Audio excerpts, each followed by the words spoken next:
ईश्वर चाहती आमे आह्वान योग्य आचरण करू जेपरी ईश्वर आम मध्य बास करिवे। आपण कौन ईश्वर हृदय रूप मंदिर को पवित्र करि पारिछंती कि? जदि पवित्र करिवे से आम अंतर रे बास करिवे। गति प्रदीप सेही निराशरे आशा देई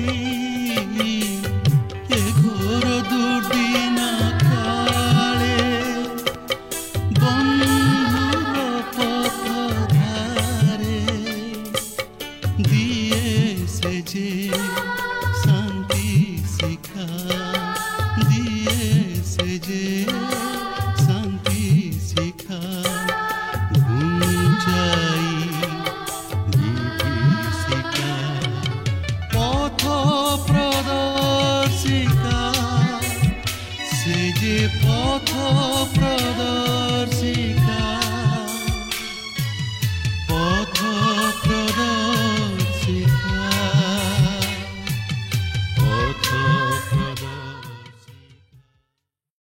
प्रिय दर्शक बंधु नमस्कार।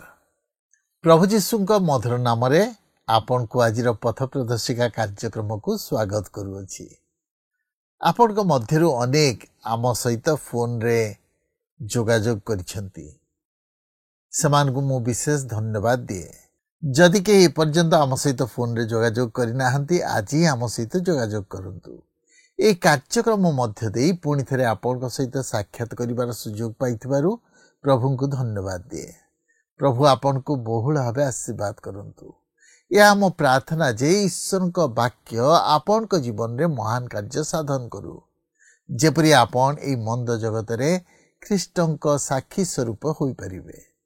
आपण को अनुभूति निश्चय आमको जणाइबे। आमे आपण को फोन कॉल रा अपेक्षा रे अछु। आमे जितेबेले 6 पर्वर शेष अंश को आसु, पाउल कहउछंती तुमे निज निज को पृथक कर, आपण आपना को सूची कर। कहीं से पृथक हेबा कहउछंती सेथिर कारण हला आमे भिन्न कार्य निमंते आहुत। पाउल प्रत्येक विश्वासी को जीवित ईश्वर को मंदिर बोली कहउछंती। आमे ईश्वर को मंदिर होइतबारु ईश्वर आम हृदय रे बास करिवे। से आम ईश्वर हेबे ओ आमे तांको लोक हेबा। तेणु निजको पवित्र रखिबा को हबो। से आम ईश्वर हेबे ओ आमे तांको पुत्र कन्या हेबा। आमे जो स्थान रे अछु, जो समस्त विषय द्वारा आमे प्रभावित, जो कार्य लिप्त अछु सेथिरु बाहरी आसीबा निमंते कहउछंती। जदि सेथिरु बाहरी आसु ओ पवित्र जीवन काटू, तबे ईश्वर आम सहित रहिबे ओ आमे तांको सहित रहिबा। या केते महान प्रतिज्ञा नुहे कि? तेणु पवित्रता केवल पृथ्वीकृत हेबा विषय कहे नहीं, किंतु उत्सर्गीकृत हेबा विषय कहे। संपूर्ण उत्सर्गीकृत जीवन ईश्वर आमठारु आशा करंती। आमे ईश्वर को सहित संपर्क काटिबा द्वारा एक कथा कहू जे जहा मु करुथिली ता आउ करिबि नाही, कारण मो कार्य मो संपर्क भिन्न प्रकार। मु ख्रीष्टंकर होइतबारु तांको परि जीवन काटिबि, ताही नुआ संपर्क को बुझाए। तबे आसंतु ए संपर्क रे अधिक आलोचना करिबा पूर्वरु एक भक्तिमूलक गीत सुनिबा।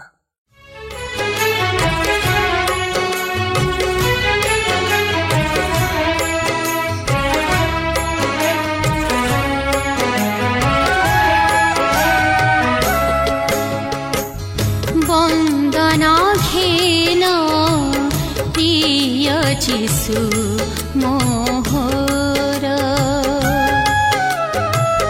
वंदना घेन प्रिय जीशु मोहर। घेन मोचना पूजा संभार, घेन मोचना पूजा संभार। तुमरी दानरु देउछि तुमको ए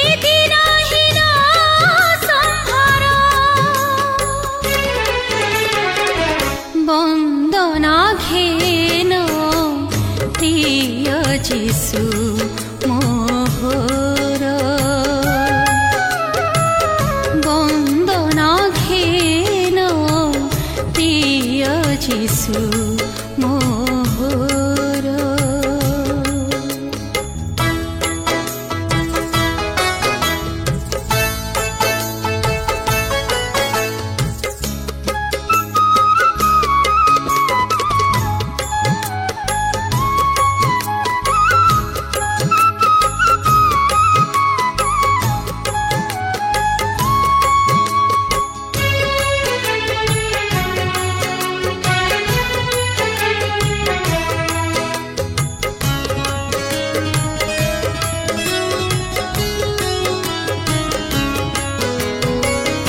ରକ୍ଷା କରିବାକୁ ପାପୀ ମାନବର ନିଜେ ହୋଇଅଛ ଜୀବନ୍ତ ଆହାର।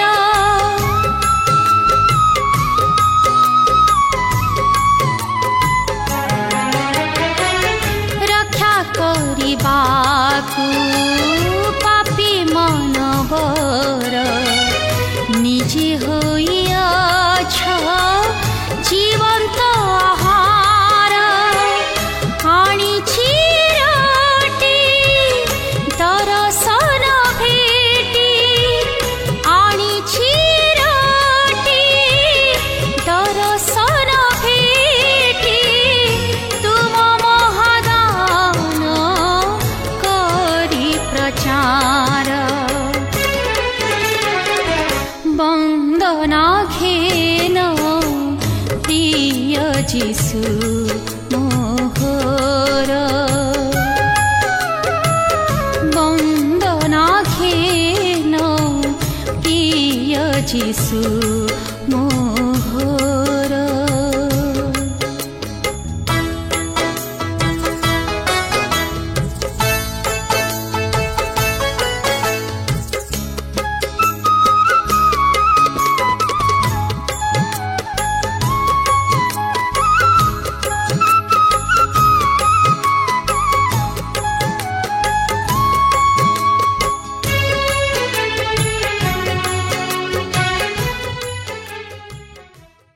ଆସନ୍ତୁ ବର୍ତ୍ତମାନ ଆମେ ପ୍ରଭୁଙ୍କର ବାକ୍ୟ ମଧ୍ୟକୁ ଯିବା।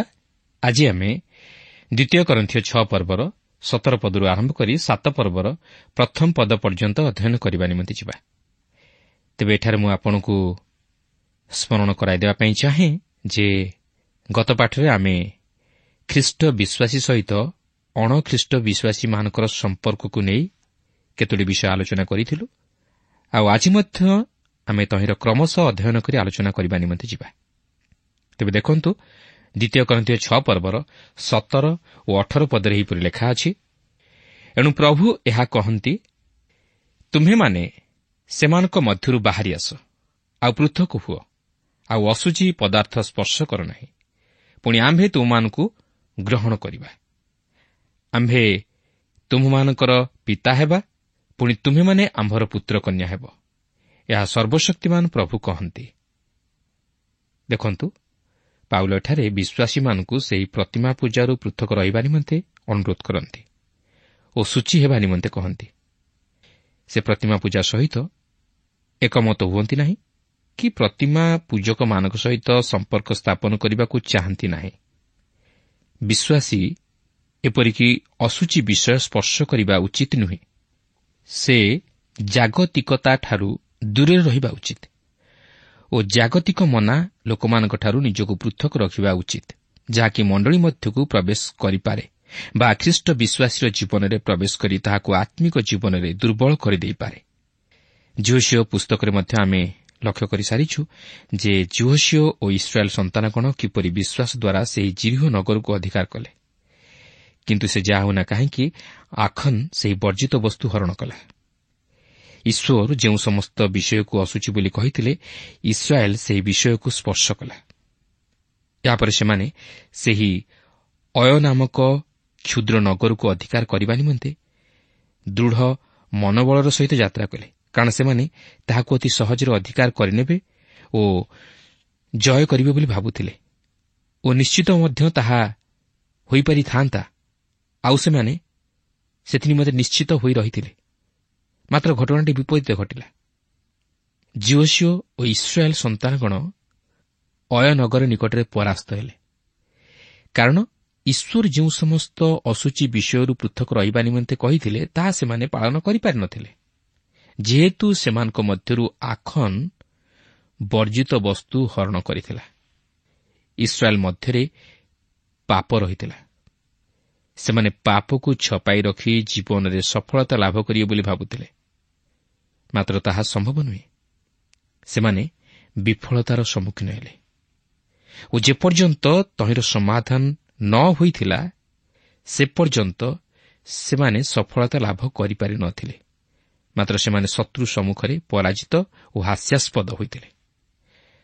ଆଜି ମଧ୍ୟ ସେହିପରି ଅନେକ ଖ୍ରୀଷ୍ଟ ବିଶ୍ୱାସୀମାନେ ଅଛନ୍ତି ଯେଉଁମାନେ କି ନିଜକୁ ପୃଥକୀକୃତ ଖ୍ରୀଷ୍ଟ ବିଶ୍ୱାସୀ ବୋଲି ବିଚାର କରନ୍ତି, ମାତ୍ର ସେମାନଙ୍କର କାର୍ଯ୍ୟକଳାପ ତହିଁର ପରିଚୟ ଦିଏ ନାହିଁ। କାରଣ ସେମାନେ ଜାଗତିକତାରେ ଲିପ୍ତ ଓ ସମସ୍ତ ଅଶୁଚିତାରେ ପରିପୂର୍ଣ୍ଣ। ସେମାନେ ଜଗତର ବିଷୟକୁ ପସନ୍ଦ କରନ୍ତି ଓ ସମସ୍ତ ପ୍ରକାର ଅଶୁଚି କର୍ମରେ ଲିପ୍ତ ରହିଥାନ୍ତି। ମାତ୍ର ତଥାପି ସେମାନେ ନିଜକୁ ଖ୍ରୀଷ୍ଟଙ୍କର ବୋଲି ପରିଚୟ ଦିଅନ୍ତି ଓ ଅପରପକ୍ଷରେ ଖ୍ରୀଷ୍ଟଙ୍କ ବିରୁଦ୍ଧାଚରଣ କାର୍ଯ୍ୟ କରନ୍ତି। ତେବେ ମୁଁ କାହାର ବିଚାର କରୁନାହିଁ, ମାତ୍ର ଆମେ ପ୍ରତ୍ୟେକ ଏଥିନିମନ୍ତେ ସତର୍କ ହେବା ଉଚିତ। କାରଣ ଆମେ ନିଜକୁ ଖ୍ରୀଷ୍ଟଙ୍କର ବୋଲି କହିବା ବା ଈଶ୍ୱରଙ୍କର ବୋଲି କହିବା ବା ଈଶ୍ୱରଙ୍କୁ ପ୍ରେମ କରୁଛୁ ବୋଲି କହିବା ଅତି ସହଜ, ମାତ୍ର ବାସ୍ତବରେ ତାହାକୁ ନିଜର ଦୈନନ୍ଦିନ ଜୀବନରେ କାର୍ଯ୍ୟକାରୀ କରାଇବା ଅତି କଷ୍ଟକର। ଏହି ଜଗତରେ ଖ୍ରୀଷ୍ଟଙ୍କ ନିମନ୍ତେ ପୃଥକୀକୃତ ଜୀବନଯାପନ କରିବା ଏତେ ସହଜ ବିଷୟ ନୁହେଁ। ଏଥିନିମନ୍ତେ ଅନେକ କଷ୍ଟ ତଥା ଦୁଃଖ ସହ୍ୟ କରିବାକୁ ହେବ। ଅନେକ ସ୍ୱାର୍ଥ ତ୍ୟାଗ କରିବାକୁ ହେବ। ନିଜର ମୋହକୁ, ଲୋଭକୁ ତଥା ଶାରୀରିକ ଅଭିଳାଷକୁ ପରିତ୍ୟାଗ କରିବାକୁ ହେବ। ନିଜର ଇଚ୍ଛାକୁ ଜଳାଞ୍ଜଳି ଦେବାକୁ ହେବ। ତେବେ ଯାଇ ଜଣେ ଖ୍ରୀଷ୍ଟ ବିଶ୍ୱାସୀ ଖ୍ରୀଷ୍ଟଙ୍କ ନିମନ୍ତେ ପୃଥକୀକୃତ ଜୀବନଯାପନ କରିପାରିବ। ତଥାପି ମଧ୍ୟ ତାହା ସହଜ ନୁହେଁ। ଖ୍ରୀଷ୍ଟଙ୍କ ନିମନ୍ତେ ପୃଥକୀକୃତ ଜୀବନଯାପନ କରିବାର ଅର୍ଥ ଜଗତର ଜାଗତିକତାଠାରୁ ଦୂରେଇ ଯାଇ ଖ୍ରୀଷ୍ଟଙ୍କ ସହ ସଂଯୁକ୍ତ ହେବା ଓ ଖ୍ରୀଷ୍ଟଙ୍କ ସହିତ ସମ୍ପର୍କ ସ୍ଥାପନ କରିବା। ଯଦି ଜଣେ ଜାଗତିକତା ସହିତ ସମ୍ପର୍କ ସ୍ଥାପନ କରେ, ସେ କିପରି ଖ୍ରୀଷ୍ଟଙ୍କ ସହିତ ସମ୍ପର୍କ ସ୍ଥାପନ କରିପାରିବ? ଆମମାନଙ୍କୁ ଜଗତର ହେବାକୁ ହେବ, ନଚେତ୍ ଖ୍ରୀଷ୍ଟଙ୍କର ହେବାକୁ ହେବ। ଏଠାରେ ମଧ୍ୟ ଆମେ ଜାଣି ରଖିବା ଉଚିତ ଯେ ଯେକୌଣସି ବିଷୟକୁ ଆମେ ଆମ ଜୀବନରେ ଈଶ୍ୱରଙ୍କ ଅପେକ୍ଷା ଶ୍ରେଷ୍ଠ ସ୍ଥାନ ଦେଉ, ତାହା ପ୍ରତିମା ସହିତ ସମାନ। ଏହା ଧନ ସମ୍ପତ୍ତି ହୋଇପାରେ, ଟଙ୍କା ପଇସା ହୋଇପାରେ, ସୁନ୍ଦରୀ ସ୍ତ୍ରୀ ହୋଇପାରେ, ନିଜର ବ୍ୟବସାୟ ବା ବୃତ୍ତି ହୋଇପାରେ। ଏହିପରି ଯେକୌଣସି ବିଷୟ ଆମ ଜୀବନରେ ଶ୍ରେଷ୍ଠ ସ୍ଥାନ ଗ୍ରହଣ କରେ ଓ ଯାହାକୁ ଆମେ ଅଧିକ ଭଲ ପାଉ ଏବଂ ଯାହା ପାଇଁ ଆମେ ଅଧିକ ସମୟ ଦେଉ ବା ଅଧିକ ସମୟ ଅତିବାହିତ କରୁ ବା ଯାହାକୁ ଆମେ ଅଧିକ ମାନ୍ୟ କରୁ, ତାହେଲେ ସେହି ବିଷୟ ପ୍ରତିମା ସହିତ ସମାନ।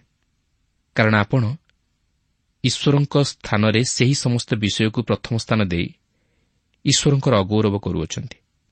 ତେଣୁ ଜଣେ ଖ୍ରୀଷ୍ଟ ବିଶ୍ୱାସୀ ଅତି ସତର୍କତାର ସହିତ ଜୀବନଯାପନ କରିବାକୁ ଅଛି। ପାଉଲ ଏଠାରେ କହିବାକୁ ଚାହାନ୍ତି, ଯଦି ଆପଣ ଜଣେ ଖ୍ରୀଷ୍ଟ ବିଶ୍ୱାସୀ ହୋଇ ଏହି ପାର୍ଥକ୍ୟତା ରକ୍ଷା କରିପାରି ନାହାନ୍ତି, ତାହେଲେ ନିଜକୁ ଖ୍ରୀଷ୍ଟ ବିଶ୍ୱାସୀ ବୋଲି ବା ଖ୍ରୀଷ୍ଟଙ୍କର ବୋଲି ପରିଚୟ ଦିଅନ୍ତୁ ନାହିଁ। ଆଉ ଯଦି ଆପଣ ନିଜକୁ ଖ୍ରୀଷ୍ଟ ବିଶ୍ୱାସୀ ବୋଲି ପରିଚୟ ଦିଅନ୍ତି, ତାହେଲେ ସମସ୍ତ ପ୍ରକାର ଜାଗତିକତା ଓ ଅଶୁଚିତାଠାରୁ ଦୂରରେ ରୁହନ୍ତୁ। ତାହେଲେ ଆପଣ ସେହି ଗୌରବମୟ ପ୍ରତିଜ୍ଞା ସମୂହର ଅଧିକାରୀ ହୋଇପାରିବେ। ଈଶ୍ୱରଙ୍କ ଆଶୀର୍ବାଦ ସବୁର ଅଧିକାରୀ ହୋଇପାରିବେ। ଈଶ୍ୱରଙ୍କ ସନ୍ତାନ ରୂପେ ଗୃହୀତ ହୋଇପାରିବେ ଓ ସନ୍ତାନତ୍ୱର ଉତ୍ତରାଧିକାର ପ୍ରାପ୍ତ ହୋଇପାରିବେ। ଲେଖା ଅଛି, ଆମ୍ଭେ ତୁମ୍ଭମାନଙ୍କୁ ଗ୍ରହଣ କରିବା, ଆମ୍ଭେ ତୁମ୍ଭମାନଙ୍କର ପିତା ହେବା, ପୁଣି ତୁମ୍ଭେମାନେ ଆମ୍ଭର ପୁତ୍ରକନ୍ୟା ହେବ, ଏହା ସର୍ବଶକ୍ତିମାନ ପ୍ରଭୁ କହନ୍ତି। ଏହା ହିଁ ହେଉଛି ପ୍ରଭୁଙ୍କର ପ୍ରତିଜ୍ଞାଯୁକ୍ତ ବାକ୍ୟ। ପ୍ରଭୁ ତାହାଙ୍କର ପ୍ରତିଜ୍ଞାରେ ସ୍ଥିର, ମାତ୍ର ଆମମାନଙ୍କୁ ତାହାଙ୍କ ବାକ୍ୟର ବାଧ୍ୟ ହୋଇ ତାହାଙ୍କଠାରେ ବିଶ୍ୱାସରେ ସ୍ଥିର ରହିବାକୁ ହେବ ଓ ଏକ ପୃଥକୀକୃତ ଜୀବନଯାପନ କରିବାକୁ ହେବ। ଯଦି ଆପଣ ଖ୍ରୀଷ୍ଟଙ୍କଠାରେ ବିଶ୍ୱାସ କରିଅଛନ୍ତି ଓ ଖ୍ରୀଷ୍ଟଙ୍କର ହୋଇଅଛନ୍ତି, ତାହେଲେ ଈଶ୍ୱର ଆପଣଙ୍କର ପିତା ହୋଇଅଛନ୍ତି। ସେ ଆପଣଙ୍କ ସହିତ ଆପଣଙ୍କର ପିତାଙ୍କ ପରି ହେବାକୁ ଚାହାନ୍ତି। ସେ ଚାହାନ୍ତି ନାହିଁ ଆପଣ ତାହାଙ୍କର ଅବାଧ୍ୟ ହୋଇ ତାହାଙ୍କଠାରୁ ଦୂରବର୍ତ୍ତୀ ଜୀବନଯାପନ କରନ୍ତୁ। ଯଦି ଆପଣ ତାହାଙ୍କର ଅବାଧ୍ୟ ହୋଇ ନିଜର ସ୍ୱେଚ୍ଛାଚାରିତାରେ ଜୀବନଯାପନ କରନ୍ତି, ତାହେଲେ ସେ ଆପଣଙ୍କୁ ନିଶ୍ଚିତ ଭାବେ ଶାସନ କରିବେ ଓ ତାହାଙ୍କର ନିକଟବର୍ତ୍ତୀ କରାଇବେ। ତେଣୁକରି ସେ ଚାହାନ୍ତି ଆପଣ ଜଣେ ଖ୍ରୀଷ୍ଟ ବିଶ୍ୱାସୀ ଭାବେ ବା ତାହାଙ୍କର ସନ୍ତାନ ଭାବେ ଜାଗତିକତା ଓ ସମସ୍ତ ପ୍ରକାର ଅଶୁଚିତାଠାରୁ ଦୂରେଇ ରହି ଖ୍ରୀଷ୍ଟଙ୍କ ସହ ସମ୍ପର୍କ ସ୍ଥାପନ କରନ୍ତୁ ଓ ତାହାଙ୍କର ଆଜ୍ଞା ଅନୁଯାୟୀ ଜୀବନଯାପନ କରନ୍ତୁ। ତାହେଲେ ଈଶ୍ୱରଙ୍କ ସହିତ ଆପଣଙ୍କର ନିବିଡ଼ ସମ୍ପର୍କ ସ୍ଥାପିତ ହୋଇପାରିବ ଓ ଆପଣ ଈଶ୍ୱରଙ୍କ ସନ୍ତାନତ୍ୱର ଅଧିକାରୀ ହୋଇପାରିବେ ଓ ତାହାଙ୍କର ସନ୍ତାନ ଭାବରେ ତାହାଙ୍କଠାରୁ ସେହି ପ୍ରେମ, ସ୍ନେହ, ଉପକାର, ଆଶୀର୍ବାଦ ଏହି ସମସ୍ତ ପାଇପାରିବେ। ଚିନ୍ତା କରନ୍ତୁ, ମନୁଷ୍ୟ ଯଦି ଈଶ୍ୱରଙ୍କ ସନ୍ତାନତ୍ୱର ଅଧିକାରୀ ହୋଇପାରିଲା, ତାହେଲେ ତାର ଆଉ କି ପ୍ରୟୋଜନ? ତାର ଅଭାବ କ'ଣ? ତାର ଆଉ ଦୁଃଖ କ'ଣ? ତାର ଆଉ କାହାକୁ ଭୟ? ତାହାର ଆଉ ଚିନ୍ତା କ'ଣ? କିନ୍ତୁ ଦୁଃଖର ବିଷୟ, ମନୁଷ୍ୟ ଆଜି ନିଜର ସ୍ୱଇଚ୍ଛାରେ କାର୍ଯ୍ୟ କରି ଓ ଜାଗତିକତାକୁ ସ୍ଥାନ ଦେଇ ଈଶ୍ୱରଙ୍କଠାରୁ ଦୂରବର୍ତ୍ତୀ ଜୀବନଯାପନ କରିବାରେ ଲାଗିଛି। ତେଣୁକରି ଆଜି ସେ ଅନେକ ପ୍ରକାର ବିଫଳତା ଓ ସମସ୍ୟାର ସମ୍ମୁଖୀନ ହେଉଅଛି। ବର୍ତ୍ତମାନ ଆମେ 2 କରିନ୍ଥିୟ 7 ପର୍ବର ପ୍ରଥମ ପଦଟିକୁ ଅଧ୍ୟୟନ କରିବା ନିମନ୍ତେ ଯିବା। ଏହି ପର୍ବର ମୁଖ୍ୟ ଆଲୋଚନାର ପ୍ରସଙ୍ଗ ହେଉଛି ପାଉଲଙ୍କ ହୃଦୟରେ ଈଶ୍ୱରଙ୍କର ସାନ୍ତ୍ୱନା। ଈଶ୍ୱରଙ୍କ ସାନ୍ତ୍ୱନା ବିଷୟ ନେଇ ଏହା ହେଉଛି ଶେଷ ପର୍ବ। ପାଉଲଙ୍କ ହୃଦୟରେ ଏହା ହେଉଛି ଈଶ୍ୱରଙ୍କର ସାନ୍ତ୍ୱନା। ତେଣୁକରି ଏହା ଏକ ବ୍ୟକ୍ତିଗତ ଓ ଅତି ଚମତ୍କାର ପର୍ବ। ତେବେ ଏହି ପର୍ବର ପୃଷ୍ଠଭୂମି ହିସାବରେ ଆମେ ମନେ ରଖିବା ଉଚିତ ଯେ କରିନ୍ଥୀୟ ମଣ୍ଡଳୀ ମଧ୍ୟରେ ଜଣେ ବ୍ୟକ୍ତି ଥିଲା ଯେ କି ବ୍ୟଭିଚାର ଦୋଷରେ ଦୋଷୀ ସାବ୍ୟସ୍ତ ହୋଇଥିଲା। ସେ ତାହାର ନିଜ ପିତାଙ୍କର ସ୍ତ୍ରୀ ସହିତ ବ୍ୟଭିଚାର ସମ୍ପର୍କ ସ୍ଥାପନ କରିଥିଲା ଓ ସେହି ସ୍ତ୍ରୀ ତାହାର ସାବତ ମା ଥିଲା। ମାତ୍ର ମଣ୍ଡଳୀ ସେହି ଅପରାଧର କୌଣସି ପ୍ରତିକାର କରିନଥିଲା କି ସେହି ପରିସ୍ଥିତିର କୌଣସି ମୁକାବିଲା କରିନଥିଲା। ତେଣୁକରି ପାଉଲ ତାହାଙ୍କର ପ୍ରଥମ ପତ୍ରରେ ଏହି ବିଷୟ ନେଇ ସେମାନଙ୍କୁ ତୀବ୍ର ଭର୍ତ୍ସନା କରିଥିଲେ ଓ ଏହାର ପ୍ରତିକାର କରିବା ନିମନ୍ତେ କହିଥିଲେ। ବର୍ତ୍ତମାନ ପାଉଲ ଯେତେବେଳେ ସେମାନଙ୍କ ନିକଟକୁ ଦ୍ୱିତୀୟ ପତ୍ରଟି ଲେଖୁଅଛନ୍ତି, ସେହି ସମୟକୁ ସେମାନେ ସେହି ଅପରାଧ ନେଇ ସେହି ଲୋକର ବିଚାର କରିଥିଲେ, କାରଣ ସେ ନିଜର ପାପ ନିମନ୍ତେ ଅନୁତାପ କରି ତାହା ସ୍ୱୀକାର କରିଥିଲା। ମଣ୍ଡଳୀ ମଧ୍ୟ ତାହାର ଉପଯୁକ୍ତ ବିଚାର କରିଥିଲେ। ପାଉଲଙ୍କ ପତ୍ର ଠିକ୍ ପ୍ରଭାବ ପକାଇଥିଲା। ତିତସ୍ ମଧ୍ୟ ଏହି ଲୋକର ବାସ୍ତବ ଅନୁତାପ ଓ ମନ ପରିବର୍ତ୍ତନର ବିଷୟର ସମ୍ବାଦ ଆଣି ପାଉଲଙ୍କୁ ଦେଇଥିଲେ। ତେଣୁ ଏହି ବିଷୟକୁ ଭିତ୍ତି କରି ପାଉଲ ଏହିପରି ନିର୍ଦ୍ଦେଶ ଦିଅନ୍ତି, ଯାହାକି ଆମେ ଏହି 7 ପର୍ବରେ ଲକ୍ଷ୍ୟ କରିବାକୁ ପାରିବା। ତେବେ ଦେଖନ୍ତୁ, 7 ପର୍ବର ପ୍ରଥମ ପଦରେ ଏହିପରି ଲେଖା ଅଛି, ଅତଏବ ହେ ପ୍ରିୟମାନେ, ଏହି ସମସ୍ତ ପ୍ରତିଜ୍ଞା ପ୍ରାପ୍ତ ହେବାରୁ ଆସ, ଶରୀର ଓ ଆତ୍ମାର ସମସ୍ତ ଅଶୁଚିତାରୁ ଆପଣା ଆପଣାକୁ ଶୁଚି କରୁ, ପୁଣି ଈଶ୍ୱରଙ୍କୁ ଭୟ କରି ପବିତ୍ରତାରେ ସିଦ୍ଧ ହେଉ। ପାଉଲ କହନ୍ତି, ଅତଏବ ହେ ପ୍ରିୟମାନେ, ଏହି ସମସ୍ତ ପ୍ରତିଜ୍ଞା ପ୍ରାପ୍ତ ହେବାରୁ। ସେଠାରେ କେଉଁ ପ୍ରତିଜ୍ଞା ସମୂହ ଦେଇ ପ୍ରକାଶ କରନ୍ତି? ସେଠାରେ 6 ପର୍ବର ଶେଷାଂଶରେ ପ୍ରକାଶ କରାଯାଇଥିବା ପ୍ରତିଜ୍ଞା ସମୂହ ପ୍ରତି ଅଙ୍ଗୁଳି ନିର୍ଦ୍ଦେଶ କରନ୍ତି। ଈଶ୍ୱର ପ୍ରତିଜ୍ଞା କରି କହିଅଛନ୍ତି, ଯଦି ଆମମାନେ ତାହାଙ୍କର ବାଧ୍ୟ ହେଉ, ତାହେଲେ ସେ ଆମମାନଙ୍କର ପିତା ହେବେ ଓ ଆମ୍ଭେମାନେ ତାହାଙ୍କର ପ୍ରକୃତ ସନ୍ତାନ ସନ୍ତତି ହୋଇପାରିବା ଓ ସେ ସେହି ପିତା ସ୍ୱରୂପେ ଆମମାନଙ୍କ ସହିତ ବ୍ୟବହାର କରିବେ ଓ ଆମ୍ଭମାନଙ୍କର ସମସ୍ତ ଭାର ବହନ କରିବେ। କିନ୍ତୁ ଏହା ପ୍ରକାଶ କରେ ନାହିଁ ଯେ ଯଦି ଆମେ ପୃଥକୀକୃତ ଜୀବନଯାପନ ନ କରୁ, ତାହେଲେ ଆମ୍ଭେମାନେ ଆମମାନଙ୍କର ପରିତ୍ରାଣ ହରାଇ ବସୁ। ମାତ୍ର ଏହା ପ୍ରକାଶ କରେ ଯେ ଯଦି ଆମେ ଏକ ସୂଚୀ ଜୀବନ ବା ପବିତ୍ର ଜୀବନଯାପନ ନ କରୁ, ତାହେଲେ ପିତା ଯେ ପ୍ରକାର ଆପଣା ପୁତ୍ର ସହିତ ବ୍ୟବହାର କରିବାକୁ ଚାହେଁ, ଈଶ୍ୱର ସେହିପରି ଆମମାନଙ୍କ ସହିତ ବ୍ୟବହାର କରିପାରିବେ ନାହିଁ। ଏଠାରେ ମୁଁ ଏକ ଦୃଷ୍ଟାନ୍ତ ଦେବାକୁ ଚାହେଁ।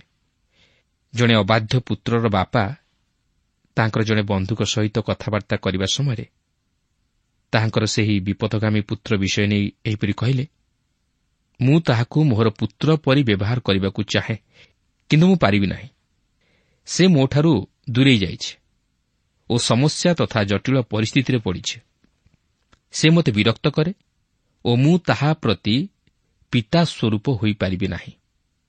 ଦେଖନ୍ତୁ, ସେ ସେହି ପୁତ୍ରର ପିତା, ମାତ୍ର ସେ ପିତା ପରି ବ୍ୟବହାର କରିପାରିଲେ ନାହିଁ। ସେହିପରି ଈଶ୍ୱର ଆମମାନଙ୍କ ପ୍ରତି ପିତା ସ୍ୱରୂପ ବ୍ୟବହାର କରିବାକୁ ଚାହାନ୍ତି। ଆଜି ଅନେକ ଲୋକ ଜାଣନ୍ତି ନାହିଁ ଆମମାନଙ୍କ ସ୍ୱର୍ଗସ୍ଥ ପିତା କିପରି ମହାନ, କେତେ ପ୍ରେମିକ, କେତେ ଦୟାଳୁ। ମାତ୍ର ଆମ୍ଭେମାନେ ତାହାଙ୍କୁ ଆମମାନଙ୍କର ବାସ୍ତବ ପିତା ହେବା ନିମନ୍ତେ ସୁଯୋଗ ଦେଉନା। ତାହେଲେ ତହିଁର ପରିବର୍ତ୍ତନ ନିମନ୍ତେ ଆମେ କ'ଣ କରିପାରିବା? ପାଉଲ କହନ୍ତି, ଅତଏବ ହେ ପ୍ରିୟମାନେ, ଏହି ସମସ୍ତ ପ୍ରତିଜ୍ଞା ପ୍ରାପ୍ତ ହେବାରୁ ଆସ, ଶରୀର ଓ ଆତ୍ମାର ସମସ୍ତ ଅସୁଚିତାରୁ ଆପଣା ଆପଣାକୁ ସୂଚୀ କରୁ, ପୁଣି ଈଶ୍ୱରଙ୍କୁ ଭୟ କରି ପବିତ୍ରତାରେ ସିଦ୍ଧ ହେଉ। ତେବେ ଆମେ କିପରି ଆପଣାକୁ ସୂଚୀ କରିପାରିବା? ଆମ୍ଭେମାନେ ଆମମାନଙ୍କର ନିଜର ବିବେକକୁ ପାପର ଦୋଷରୁ ସୂଚୀ କରିପାରିବା ନାହିଁ। ମୁଁ ନିଜେ ତାହା ସୂଚୀ କରିବା ନିମନ୍ତେ ଅକ୍ଷମ। ମାତ୍ର ଈଶ୍ୱର ତାହା ପ୍ରଭୁ ଯୀଶୁଖ୍ରୀଷ୍ଟଙ୍କ ମୃତ୍ୟୁ ଓ ତାଙ୍କ ପବିତ୍ର ରକ୍ତ ଦ୍ୱାରା ସାଧନ କରିଅଛନ୍ତି। ପ୍ରଭୁ ଯୀଶୁଖ୍ରୀଷ୍ଟଙ୍କ ପବିତ୍ର ରକ୍ତରେ ଆମମାନେ ଆମମାନଙ୍କ ପାପରୁ ସୂଚୀ ହେବା ପରେ ଆମମାନଙ୍କର ହୃଦୟ ତଥାପି ଆମମାନଙ୍କର ଦୈନନ୍ଦିନ ଜୀବନର କଳୁଷିତ ବିଷୟରୁ ସୂଚୀ ହେବା ନିମନ୍ତେ ଆବଶ୍ୟକ କରେ। ଯେତେବେଳେ ମୁଁ ବିଶ୍ୱାସର ସହିତ ଈଶ୍ୱରଙ୍କ ବାକ୍ୟକୁ ଗ୍ରହଣ କରେ ଓ ସେହି ବାକ୍ୟ ଅନୁଯାୟୀ କାର୍ଯ୍ୟ କରେ, ସେତେବେଳେ ମୁଁ ଶରୀର ଓ ଆତ୍ମାର ସମସ୍ତ ଅସୁଚିତାରୁ ସୂଚୀ ହୁଏ। ପ୍ରଭୁ ଯୀଶୁ ଯେତେବେଳେ କହନ୍ତି, ସତ୍ୟ ଦ୍ୱାରା ସେମାନଙ୍କୁ ପବିତ୍ର କର, ତୁମର ବାକ୍ୟ ହିଁ ସତ୍ୟ, ସେତେବେଳେ ସେ ଏହି ସୂଚୀ ହେବାର ବିଷୟକୁ ପ୍ରକାଶ କରନ୍ତି। ଏହି ଜଗତରେ ଈଶ୍ୱରଙ୍କ ବାକ୍ୟ ହିଁ ଆମ୍ଭମାନଙ୍କୁ ପବିତ୍ର ଜୀବନଯାପନ କରିବା ନିମନ୍ତେ ସାହାଯ୍ୟ କରିଥାଏ। ଏହା ପ୍ରକୃତରେ ଆମ୍ଭମାନଙ୍କୁ ସୂଚୀ କରିଥାଏ, ଆଉ ପବିତ୍ର ଆତ୍ମା ଆମମାନଙ୍କୁ ଆମ୍ଭମାନଙ୍କ ଜୀବନର ପାପ ସହିତ ମୁକାବିଲା କରିବା ନିମନ୍ତେ ସକ୍ଷମ କରାନ୍ତି। ପାଉଲ କହନ୍ତି, ଆସ, ଶରୀର ଓ ଆତ୍ମାର ସମସ୍ତ ଅସୁଚିତାରୁ ଆପଣା ଆପଣାକୁ ସୂଚୀ କରୁ। ସମସ୍ତ ପାପ ଈଶ୍ୱରଙ୍କ ଦୃଷ୍ଟିରେ ଅସୁଚିତା। ତାହେଲେ ଶରୀରର ପାପ ଓ ଆତ୍ମାର ପାପ ମଧ୍ୟରେ ପାର୍ଥକ୍ୟ କ'ଣ? ତେବେ ଶରୀରର ଅସୁଚିତା ସେହିସବୁ ପାପକୁ ପ୍ରକାଶ କରେ, ଯାହାକି ଆମମାନେ ଆମ୍ଭମାନଙ୍କ ଶରୀରରେ ସାଧନ କରୁ, ଯାହାକି ଅପବିତ୍ର ଅଭିଳାଷ, ଲଗାମ ଛଡ଼ା ରୁଚି, ମଦ୍ୟପାନରେ ଉନ୍ମତ୍ତ, ପେଟୁକ, କାମୁକତା, ଅତିରିକ୍ତ ପ୍ରିୟାପ୍ରୀତି, ଏହି ସମସ୍ତ ଶାରୀରିକ ଅସୁଚିତାକୁ ପ୍ରକାଶ କରେ। ଆପଣ ଓ ମୁଁ ଆମେ ଜାଣି ରଖିବା ଉଚିତ ଯେ ଆମେ ଏପରି ଏକ ଜଗତରେ ବାସ କରୁଅଛୁ, ଯାହାକି ଏହିପରି ଶାରୀରିକ ପାପ ସବୁକୁ ସମର୍ଥନ କରେ ଓ ସମ୍ମାନ ଦିଏ। ପ୍ରିୟ ବନ୍ଧୁ, ପ୍ରଭୁ ଆଜି ତାଙ୍କର ବାକ୍ୟ ମଧ୍ୟ ଦେଇ ଆମମାନଙ୍କୁ ସଚେତନ କରାଇ ଦିଅନ୍ତି ଯେ ଯେପରି ଆମମାନେ ଏହି ଜଗତରେ ଏକ ପୃଥକୀକୃତ ଜୀବନଯାପନ କରୁ, ଖ୍ରୀଷ୍ଟ ଯୀଶୁଙ୍କର ଆଦର୍ଶତା ରକ୍ଷା କରୁ, ଈଶ୍ୱରଙ୍କର ମହତ୍ ଅଭିମତକୁ ସଫଳ କରୁ। ଆଜି ଏହି ଜଗତରେ ଆମମାନଙ୍କର କାର୍ଯ୍ୟକଳାପ, ଆମମାନଙ୍କର ଆଚାର ବ୍ୟବହାର, ଆମମାନଙ୍କର କଥାବାର୍ତ୍ତା କି ପ୍ରକାର ରହିଅଛି? ଆଜି ଏହି ଜଗତରେ କ'ଣ ଆମମାନେ ପ୍ରଭୁଙ୍କ ନିମନ୍ତେ ପୃଥକୀକୃତ ଜୀବନଯାପନ କରିପାରୁଅଛୁ? ନା ଏହି ଜଗତର ସମସ୍ତ ଜାଗତିକତା ମଧ୍ୟରେ ଆମମାନେ ଲିପ୍ତ ରହୁଅଛୁ? ଖ୍ରୀଷ୍ଟ ବିଶ୍ୱାସୀ ହିସାବରେ ଆମମାନଙ୍କୁ ଏହି ଜଗତରେ ଜୀବନଯାପନ କରିବାକୁ ଅଛି। ଆମମାନଙ୍କୁ ଏହି ଜଗତର ସମସ୍ତ ବିଷୟ ମଧ୍ୟ ଦେଇ ଜୀବନ ଅତିବାହିତ କରିବାକୁ ଅଛି। ଏହି ଜଗତରେ ଯେତେବେଳେ ଆମମାନେ ଆଖି ଖୋଲି ଦେଖୁ, ଆମମାନେ ଅନେକ ପ୍ରକାର ଅପବିତ୍ର ବିଷୟ ଦେଖୁ, ଅପବିତ୍ର ବିଷୟ ଶୁଣୁ, ଅପବିତ୍ର ବିଷୟ ଆମମାନେ କାର୍ଯ୍ୟକଳାପ ଦ୍ୱାରା ଲକ୍ଷ୍ୟ କରୁ। ଏହି ଜଗତରେ ଲୋକମାନେ ବିଭିନ୍ନ ପ୍ରକାର ଜାଗତିକତା ଦ୍ୱାରା ପ୍ରଭାବିତ ହୁଅନ୍ତି। ଏପରିକି ଆମମାନେ ମଧ୍ୟ ଅନେକ ସମୟରେ ଜାଣତରେ ହେଉ ବା ଅଜାଣତରେ ହେଉ, ଆମମାନେ ଜଗତର ସମସ୍ତ ପ୍ରକାର ଜାଗତିକତା ମଧ୍ୟରେ ଲିପ୍ତ ହୋଇଯାଉ। ଆମମାନଙ୍କର ସନ୍ତାନମାନେ ସେମାନେ ଏହି ଜଗତର ସମସ୍ତ ମନ୍ଦ ବିଷୟ ଦେଖନ୍ତି, ମନ୍ଦ କଥା ଶୁଣନ୍ତି, ଆଉ ସେମାନେ ତଦ୍ୱାରା ଜଗତ ପ୍ରତି ବିଶେଷ ଆସକ୍ତ ହୁଅନ୍ତି। ଆଉ ବିଶେଷରେ ଯୌବନ ଅବସ୍ଥାରେ ସେମାନଙ୍କୁ ଏହି ଜଗତ ମଧ୍ୟରେ ଏକ ପୃଥକୀକୃତ ଜୀବନଯାପନ କରିବା ନିମନ୍ତେ ଶିକ୍ଷା ଦେବା ଅତି କଷ୍ଟକର। ଆଜି ଅନେକ ଏହି ଜଗତର ପଥରେ ଚାଲିଯାଇଛନ୍ତି, ଏହି ଜଗତରେ ନିଜର ଜୀବନକୁ ନଷ୍ଟ କରିଅଛନ୍ତି। ସେଥିପାଇଁ ପ୍ରେରିତ ପାଉଲ କହନ୍ତି, ଆମମାନଙ୍କୁ ଏକ ପୃଥକୀକୃତ ଜୀବନଯାପନ କରିବାକୁ ଅଛି। ସେଦିନ ସଦାପ୍ରଭୁ ଇସ୍ରାଏଲ୍ ସନ୍ତାନଗଣକୁ ଏକ ପୃଥକୀକୃତ ଜୀବନଯାପନ କରିବା ନିମନ୍ତେ ଆହ୍ୱାନ ଦେଇଥିଲେ। ସେମାନଙ୍କୁ ସେମାନଙ୍କର ମନର ମତ ଜାତି ହିସାବରେ ଗ୍ରହଣ କରିଥିଲେ। ତଥାପି ସେମାନେ ମଧ୍ୟ ଏହି ଜଗତର ସମସ୍ତ ଜାଗତିକତା ମଧ୍ୟରେ ଲିପ୍ତ ହୋଇ ଈଶ୍ୱରଙ୍କଠାରୁ ଦୂରକୁ ଚାଲିଯାଇଥିଲେ। ତଥାପି ଈଶ୍ୱର ସେମାନଙ୍କ ସହିତ ଧୈର୍ଯ୍ୟ ରକ୍ଷା କରି ସେମାନଙ୍କୁ ଶୃଙ୍ଖଳିତ କରି ତାଙ୍କର ନିକଟବର୍ତ୍ତୀ କରାଇଲେ। ଆଉ ଠିକ୍ ସେହିପରି ସେ ଆଜି ମଧ୍ୟ ତାଙ୍କର ବିଶ୍ୱାସୀମାନଙ୍କୁ ତାହାଙ୍କର ନିକଟବର୍ତ୍ତୀ କରାଇବା ପାଇଁ ଚାହାନ୍ତି। ତାହାଙ୍କ ନିମନ୍ତେ ଏକ ପୃଥକୀକୃତ ଜୀବନଯାପନ କରିବା ପାଇଁ ଚେତନା ଦିଅନ୍ତି, ଶିକ୍ଷା ଦିଅନ୍ତି। ତେଣୁ ଆସୁ ସେହି ପ୍ରଭୁ ଯୀଶୁଙ୍କଠାରେ ବିଶ୍ୱାସ କରି ତାହାଙ୍କ ନିମନ୍ତେ ଏକ ପୃଥକୀକୃତ ଜୀବନଯାପନ କରିବା ପାଇଁ ଚେଷ୍ଟା କରୁ। ପ୍ରଭୁ ପ୍ରତ୍ୟେକଙ୍କୁ ଏହି ସଂକ୍ଷିପ୍ତ ଆଲୋଚନା ମଧ୍ୟ ଦେଇ ଆଶୀର୍ବାଦ କରନ୍ତୁ। ବିଶ୍ୱାସ କରୁ ଆଜିର କାର୍ଯ୍ୟକ୍ରମ ଆପଣଙ୍କୁ ନିଶ୍ଚୟ ଭଲ ଲାଗିଥିବ ଓ ଆପଣ ଆତ୍ମିକ ଜୀବନରେ ଉପକୃତ ହୋଇଥିବେ। ପାଉଲ ବିଶ୍ୱାସୀମାନଙ୍କ ଜୀବନ ବିଷୟରେ କହୁଛନ୍ତି ଯେ ଆମେ ପୃଥକ, ଅନ୍ୟମାନଙ୍କଠାରୁ ଭିନ୍ନ। ତେଣୁ ଆମ ଆଚାର ବ୍ୟବହାର ଭିନ୍ନ ହେବା ଆବଶ୍ୟକ। ଆମେ ସମାନ ରୂପେ ଅବିଶ୍ୱାସୀମାନଙ୍କ ସହିତ ଯୋଚା ଯାଇପାରିବା ନାହିଁ। ଆମ ସହଭାଗିତା, ଆମ ସମ୍ପର୍କ, ଆମ ଚାଲିଚଳନ ଭିନ୍ନ ହେବା ଆବଶ୍ୟକ। ତେଣୁ ପାଉଲ କହିଲେ, ଅନ୍ଧକାର ସହିତ ଆଲୋକର କି ସମ୍ପର୍କ? ପାଉଲ ଅତି ଗୁରୁତ୍ୱପୂର୍ଣ୍ଣ ବିଷୟ କହୁଛନ୍ତି। ଈଶ୍ୱର ଚାହାନ୍ତି ଆମେ ଆହ୍ୱାନର ଯୋଗ୍ୟ ଆଚରଣ କରୁ, ଯେପରି ଈଶ୍ୱର ଆମ ମଧ୍ୟରେ ବାସ କରିବେ। କାରଣ ଆମେ ଈଶ୍ୱରଙ୍କ ମନ୍ଦିର ସ୍ୱରୂପ, ଯେଉଁ ମନ୍ଦିରରେ ଈଶ୍ୱର ରହିବାକୁ ଚାହାନ୍ତି। ଯଦି ପବିତ୍ର ଭାବେ ଆମ ହୃଦୟକୁ ଆମେ ରଖୁ, ତେବେ ସେ ଆମ ହୃଦୟରେ ବାସ କରିବେ। ସେ ଆମମାନଙ୍କ ରାଜା ହେବେ, ଆମେ ତାଙ୍କ ପ୍ରଜା ହେବା। ତେବେ ଆଜି ତ ଆମ ସମୟ ଶେଷ ହେଲାଣି। ପରବର୍ତ୍ତୀ କାର୍ଯ୍ୟକ୍ରମରେ ପୁଣି ଆପଣଙ୍କ ସହିତ ସାକ୍ଷାତ ହେବ। ବିଦାୟ ନେବା ପୂର୍ବରୁ ଆସନ୍ତୁ ପ୍ରାର୍ଥନା କରିବା। ଦୟାଳୁ ପ୍ରେମମୟ ପ୍ରଭୁ, ଆମେ ତୁମର ଧନ୍ୟବାଦ କରୁଅଛୁ। ପ୍ରଭୁ, ତୁମେ ଚାହ ଆମେ ଯେପରି ସମ୍ପୂର୍ଣ୍ଣ ପୃଥକୀକୃତ ଜୀବନ କାଟିବୁ, ଏହି ଜଗତର ଜାଗତିକତା ଠାରୁ ପ୍ରଭୁ ଦୂରରେ ରହିବୁ, ତୁମ ସହିତ ଲାଗି ରହିବୁ, ସେପରି କୃପା ତୁମେ କର। କାରଣ ତୁମେ କହିଛ ଯେ ତୁମମାନଙ୍କ ହୃଦୟ ମନ୍ଦିର ଅଟେ। ପ୍ରଭୁ, ତୁମେ ଆମମାନଙ୍କ ହୃଦୟ ରୂପ ମନ୍ଦିରରେ ବାସ କରିବାକୁ ଚାହ। ପ୍ରଭୁ, ତୁମେ ଆମମାନଙ୍କୁ ସାହାଯ୍ୟ କର। ତୁମ ରକ୍ତରେ ଆମମାନଙ୍କ ପାପକୁ ଆମେ ଧୌତ ପରିଷ୍କୃତ କରି ତୁମକୁ ଆମମାନଙ୍କ ହୃଦୟରେ ସ୍ଥାନ ଦେବୁ, ସେଇ ଅନୁଗ୍ରହ ତୁମେ ଦାନ କର। ଆମମାନଙ୍କ ସହିତ ଈଶ୍ୱର ତୁମେ ହୁଅ, ସବୁ ପ୍ରକାର ଅମଙ୍ଗଳରୁ ରକ୍ଷା କର। ତୁମରି ଆଶୀର୍ବାଦର ହସ୍ତ ତୁମେ ଆମମାନଙ୍କ ପ୍ରତି ରଖ। ତୁମେ ଆମମାନଙ୍କ ପ୍ରାର୍ଥନା ଶୁଣିଲ, ଧନ୍ୟବାଦ ଦେଇ ଏହି ପ୍ରାର୍ଥନା ପ୍ରିୟ ଯୀଶୁଙ୍କ ନାମରେ ମାଗିଲୁ, ଆମେନ୍। ବହୁତ ବହୁତ ଧନ୍ୟବାଦ। ପ୍ରଭୁ ଆପଣଙ୍କୁ ଆଶୀର୍ବାଦ କରନ୍ତୁ।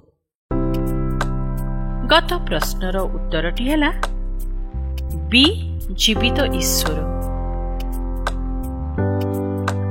ଆଜିର ପ୍ରଶ୍ନଟି ହେଉଛି, ଈଶ୍ୱରଙ୍କୁ ଭୟ କରି କେଉଁ ବିଷୟରେ ସିଦ୍ଧ ହେବା ଉଚିତ?